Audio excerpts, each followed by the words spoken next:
Welcome everyone. This is the Masterclass. My name is Patricknazareth. I have around 30 years of teaching experience and I'm here to help dispel your doubts if you have any. Today we shall be looking at the poem Telephone Conversation written by Wole Soyinka. Wole Soyinka was born on July the 13th, 1934. He is a Nigerian playwright and political activist. He has campaigned long and hard for democracy in the country of Nigeria. Wole Soyinka was awarded the Nobel Prize for Literature in the year 1986. On to the poem then. Price seemed reasonable, location indifferent. The landlady swore she lived off premises. Nothing remained but self-confession.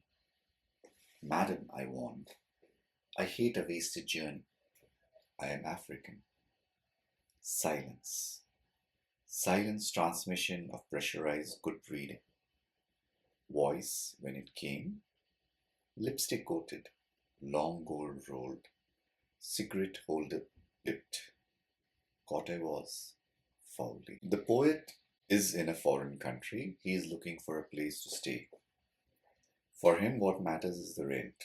The location is not important. So he has found a house where the rent is reasonable. He's not worried about his location much.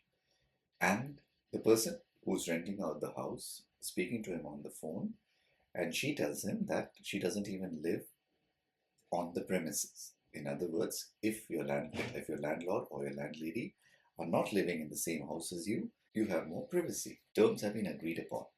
The rent, the house, where the landlady lives, everything has been discussed.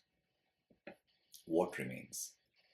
The poet has to bring up his skin color. Why does he have to bring up his skin color? Because we live sometimes in a racist society.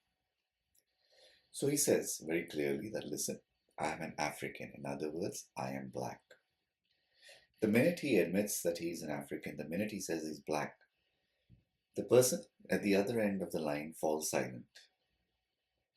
Nothing can be heard except the hiss of the line. She can just imagine a white lady at the other end of it who smokes using a cigarette holder. The cigarette holder has lipstick marks on it from a mouth. He realizes that she is probably not going to give him the room for rent. How dark! I had not misheard. Are you light or very dark? Button B, button A. Stench of rancid breath, of public hide and speak. Red booth, red pillar box, red double-tiered omnibus, squelching tar. It was real. Shamed by ill-mannered silence, surrender pushed dumbfoundment to beg simplification. How does the lady at the other end of the phone restart the conversation? She asks him, how dark are you? The poet is horrified. The racism he faces is real. And the lady has asked the question and has gone silent. It's an invalid silence. This silence reinforces the fact that she is allowing her prejudice to show, her bias in favor of white skin. The fact that she does not like people who are black to come out into the open. So he forces her. For a minute, the poet surrenders almost to the situation. Then reasserts himself. He asks for simplification. What does the lady mean? Please notice the imagery here. Everything is red. Thus, we are in Britain, where these are iconic symbols always associated with the United Kingdom. So Britain at that time had a colonial legacy. People who still believed that they had the right to rule the world. That whites were more superior to blacks. Considerate she was, wearing the emphasis. Are you dark or very light? Revelation came. You mean like plain or milk chocolate? Her accent was clinical, crushing in its light impersonality.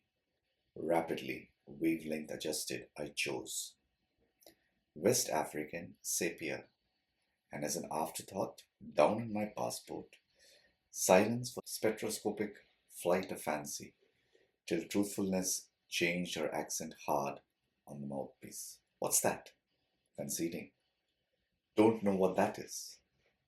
Light brunette. So the lady repeats her question, are you dark or are you light? The poet takes control of himself and he asks her humorously, "What do you mean? Are you meaning plain chocolate or are you meaning milk chocolate?" The lady repeated the question. She needs to know the skin color of the man. Chocolate is brown, right? So how dark is he? She kept her voice very impersonal. Her accent came through very clearly. So the poet decided to answer her. He said, "West African, sepia. You can look at it in my passport." So the poet, what is he trying to say is he's giving a humorous reply that he's from West Africa. So he's a sort of a brownish person. A spectroscope is an instrument that is used for examining minute detail. And he asks her whether or not she would like to see his color for herself before she decides. He knows the answer. She's not going to give him the house. But he wants to bring it home very clearly that he understands that she is being racist, and he wants her to understand that he knows she is being racist. "Not altogether. Facially, I am brunette. But madam, you should see the rest of me. Palm of my hand, soles of my feet are a peroxide blonde. Friction caused, foolishly madam, by sitting down, has turned my bottom raven black. One moment, madam." Sensing her receiver rearing on the thunderclap about my ears.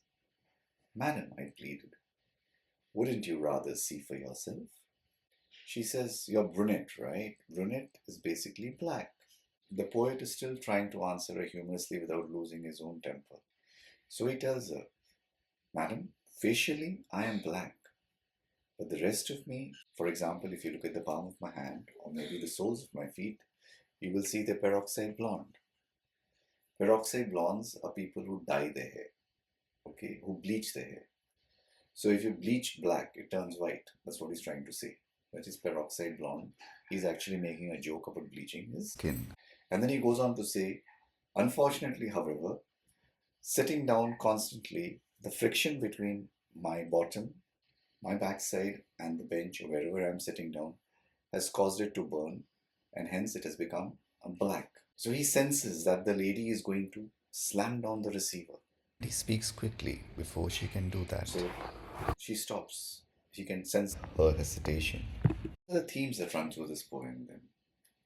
Racism in a very, very bad form, where black people are considered inferior, white people are considered superior. It is to such a level that to be black is almost to be not a human being.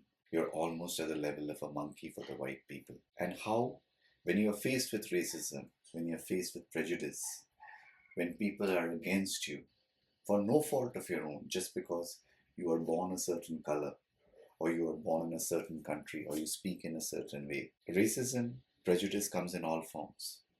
The only way you can cope with it, the only way you can keep your sanity, the only way you can stop yourself being angry is to use humor as a coping mechanism, is to use humor to make yourself laugh, if not the other person. Because if you can see the lighter side of it, that rejection, that racism, that prejudice, that bias of other people will not affect you that much.